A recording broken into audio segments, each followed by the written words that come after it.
할렐루야, 행복하십시오. 성령 충만하십시오. 로마서 4장 18절부터 25절까지의 말씀, 그 가운데 19절부터 22절까지 제가 읽겠습니다.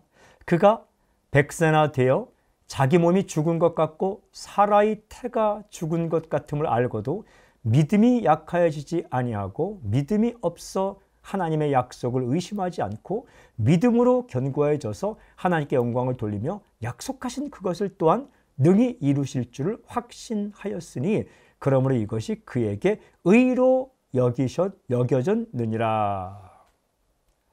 오늘 읽은 이 말씀 가운데 맨 앞에 그가라는 것은 아브라함을 가리킵니다.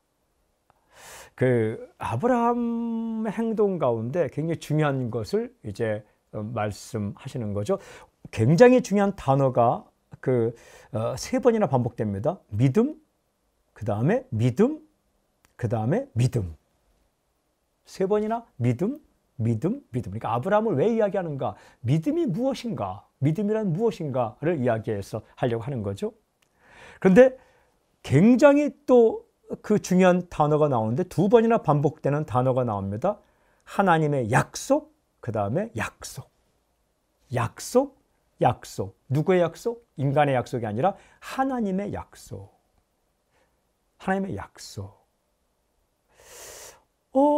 하나님의 약속.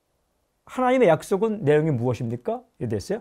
백세나 되어 자기 몸이 죽은 것 같고 사라의 태가 죽은 것 같음을 알고도, 그러니까 아브라함이 100세가 되어서 이제 아이를 낳을 수 없고 아내 사라도 이제 경수가 끊어져서 태가 이제 그 아기를 가질 수 없는 상황을 알고도 믿었다. 무엇을 믿은 겁니까? 아들이 있을 것이다. 하나님의 약속을 믿었다라는 거죠. 이 행동을 어떻게 해요?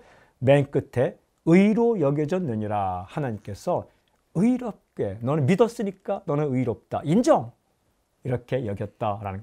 믿음이 뭘까? 굉장히 중요한 오늘 메시지가 나옵니다. 믿음이란 약속을 붙드는 것이다. 믿음이란 약속을 붙드는 것이다. 그렇습니다. 믿음은요, 자기 자신 믿는 거 아닙니다.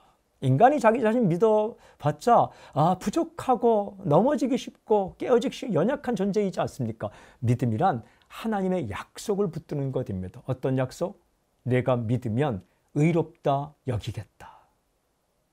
아브라함이 너의 가정에 아이가 있을 것이다 라는 하나님의 약속을 믿은 것처럼 상황을 바라보지 않고 상황을 판단하면 도저히 이루어질 수 없는 일, 하지만 하나님의 약속을 믿으면 이루어질 수 있는 일, 이루어 주실 것을 능히 확신하고 믿었다. 구원은 무엇으로 얻는가? 하나님의 약속을 믿음으로 얻습니다. 어떤 약속? 예수님을 믿으면 너를 구해주겠다.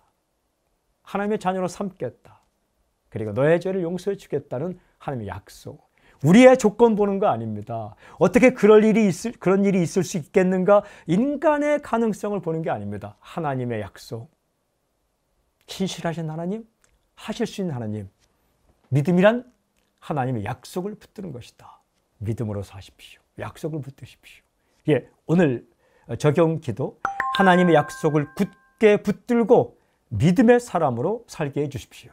아멘. 하나님 아버지, 상황이 보이지만 더 확실한 하나님의 약속을 붙들게 해주십시오. 버리지 않겠다는 약속, 지켜주겠다는 약속, 먼저 그의 나라와 그를 구하면 이 모든 것을 더해주겠다는 하나님의 약속을 굳게 붙들고 예수님을 믿으면 구원하겠다는, 하해 주시겠다는 약속을 굳게 붙들고 인생을 살아가게 해주십시오.